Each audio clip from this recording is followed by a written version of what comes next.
Before there was a fellowship, before a hobbit carried the ring to Mordor, there was a lone wizard walking the roads of Middle-earth. His name was Gandalf the Grey, and though many saw him as a wandering conjurer of cheap tricks, the truth was far greater. For centuries, Gandalf fought a secret war. He crossed mountains and dark forests, faced shadows no one else dared confront, and stood against an enemy who was slowly returning to power. The War of the Ring did not begin with Frodo. It began long before, when Gandalf first uncovered the darkness stirring in Dol Guldur. This is the story of what Gandalf was really doing before he ever arrived at Bilbo's door. The story of spies, councils, and desperate gambles to hold back the night. A story that led to the quest of Erebor, the fall of Smaug, and finally to the forming of the Fellowship. And if you have seen our episode on Gandalf's true power, you already know he was far more than a simple wizard. Tonight, we will uncover the years of struggle that made him the guardian of Middle-earth.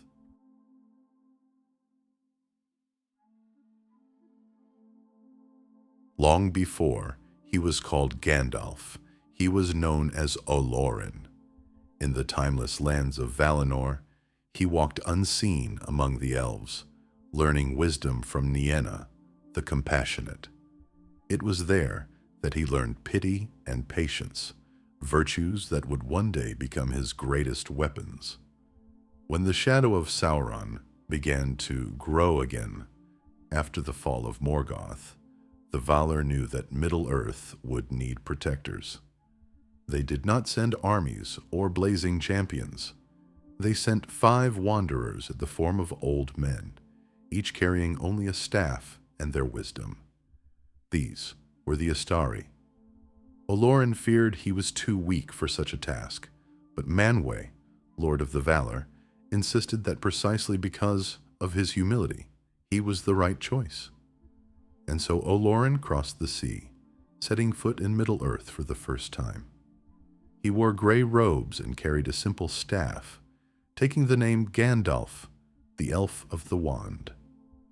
From that day on, he walked among the free peoples. He watched, listened, and slowly learned where darkness still lingered. And somewhere deep in the wild places of the world, he felt it, a shadow, not yet seen, but stirring. The next part of our story takes us into the dark heart of Mirkwood, where Gandalf's suspicions would soon lead him to the first clues of the Necromancer.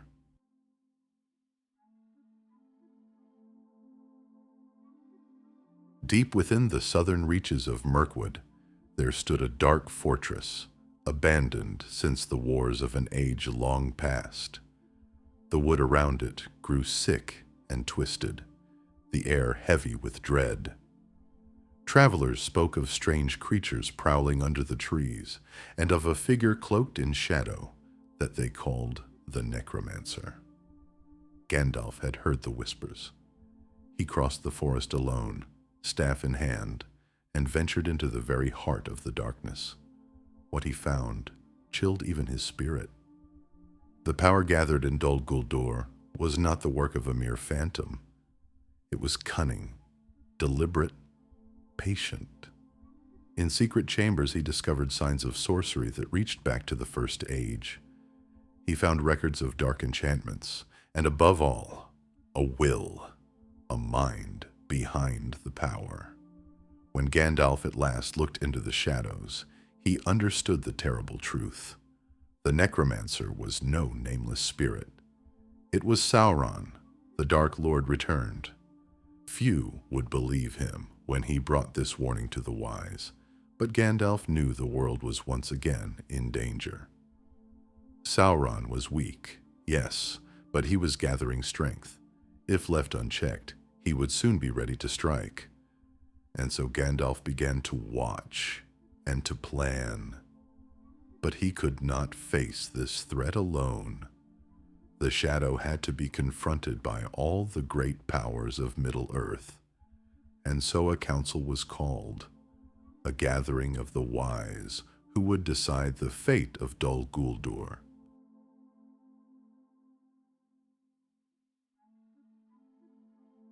When Gandalf brought word of the Necromancer to the wise, they convened a gathering unlike any seen since the Elder Days.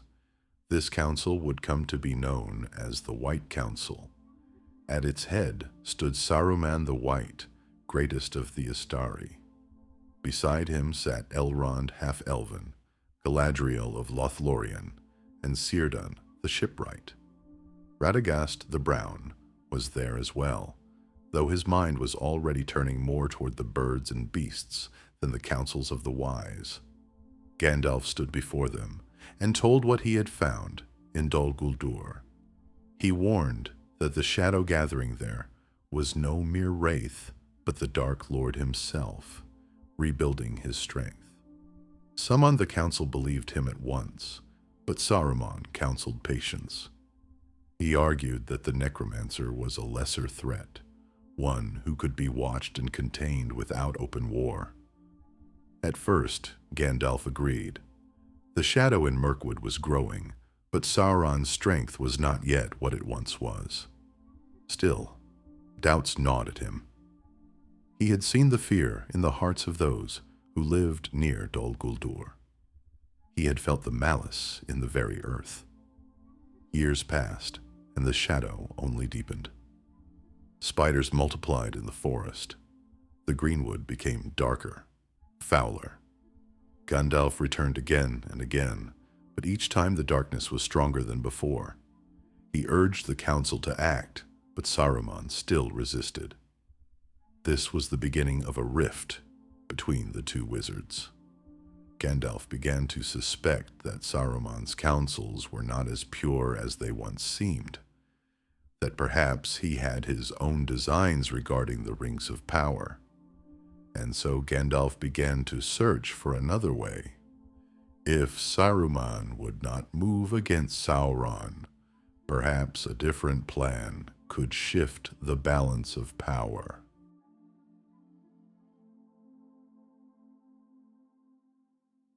While the White Council debated, Gandalf's thoughts turned north.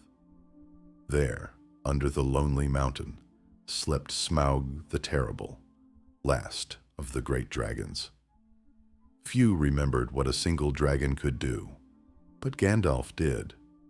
If Sauron were to ally with Smaug, the free peoples of the north would be crushed in a single night.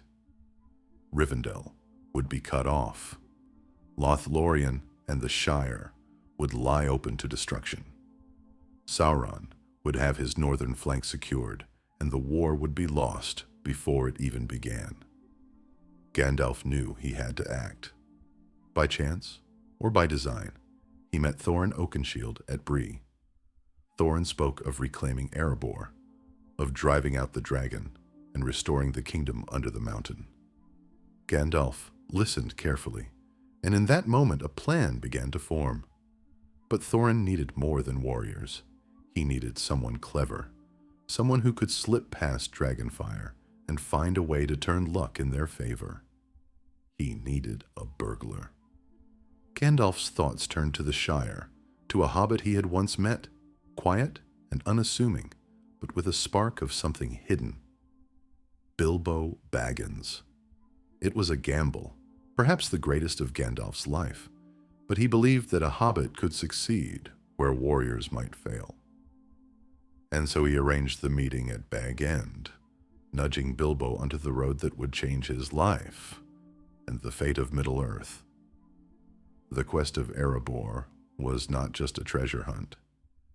It was a move in a much larger game, one that removed the dragon from the board before Sauron could use him.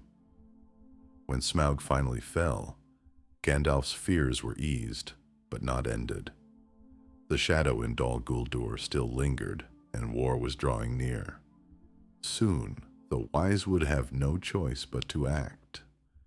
The time had come to confront the Dark Lord directly.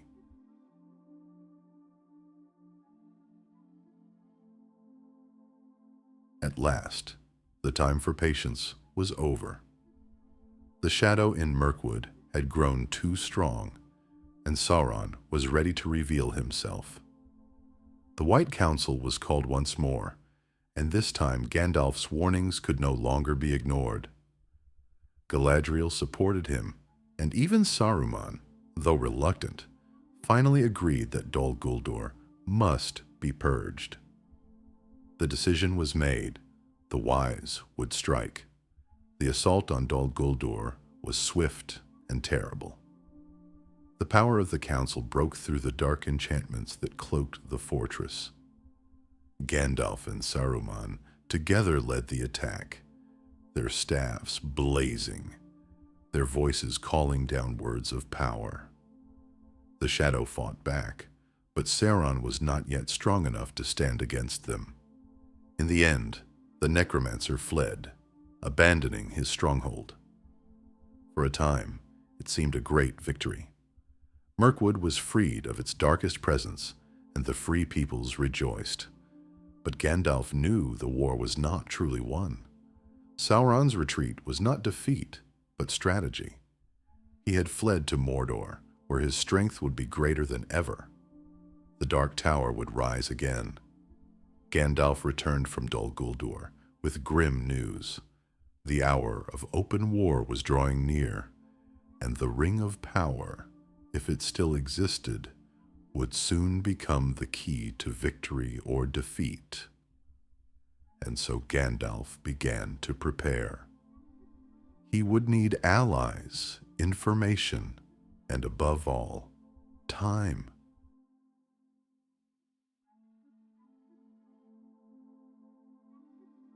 With Sauron now revealed and gathering strength in Mordor, Gandalf became a wanderer more than ever before.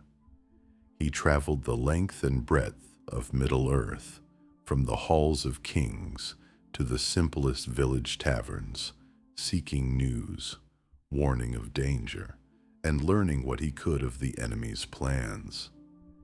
He visited the Shire often, for in the hobbits he found a simple courage and an innocence that reminded him what he was fighting to protect. Over the years, he became almost a part of their folklore, the old gray wanderer who brought fireworks and stories and who seemed to turn up just when something unexpected was about to happen. But Gandalf's work was not all merriment. He sought out the heirs of Isildur, working closely with Aragorn and the Dunedain.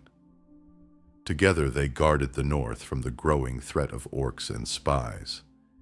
He also began to search for Gollum, whose strange possession of a magic ring had troubled Gandalf for years. Dark whispers said that Sauron's servants were hunting for him, and Gandalf feared what they might learn if they found him first. Piece by piece, Gandalf was assembling the puzzle.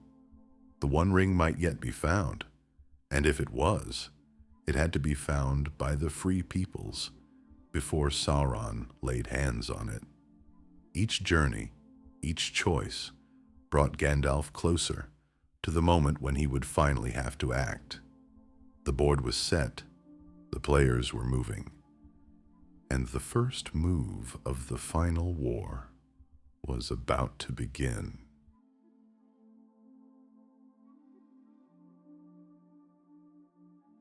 When at last Gandalf returned to the Shire and saw Bilbo's ring again, the final pieces fell into place.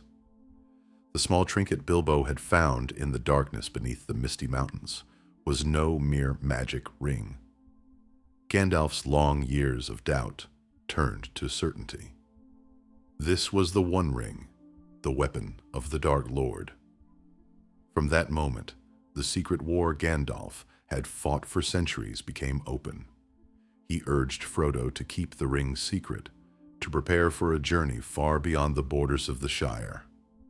Every step Gandalf had taken, from Dol Guldur to Erebor, from council chambers to lonely roads, had led to this.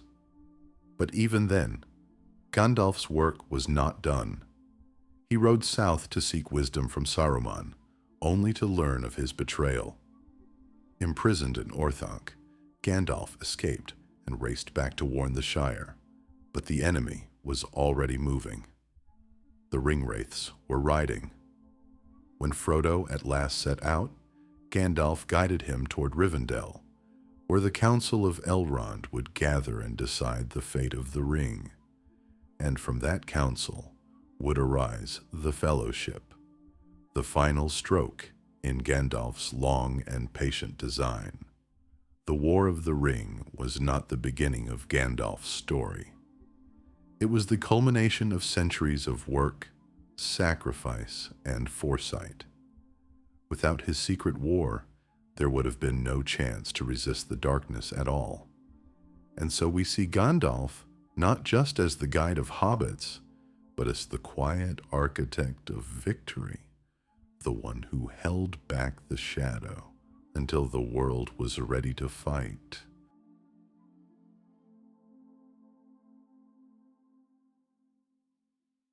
From the dark halls of Dol Guldur to the quiet roads of the Shire, Gandalf's path was never one of rest. He was not a king, nor a general, nor even the strongest of the Astari. He was a guide, a guardian, and a friend, and that was enough to change the fate of Middle-earth.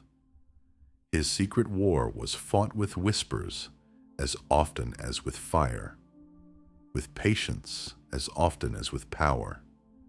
He saw what others could not, moved pieces on the board long before the players even knew the game had begun.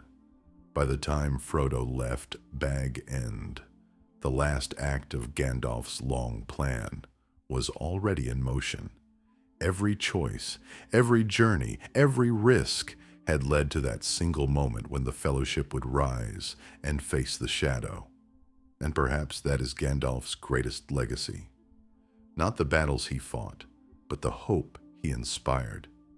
He reminded the Free Peoples that even in the darkest of times, there is always a light to follow, even if it wears a gray cloak and carries a simple staff. If you enjoyed this journey into the hidden past of Gandalf, step with us again into the forgotten tales of Middle-earth. Subscribe and join me as we uncover the next legend waiting in the shadows.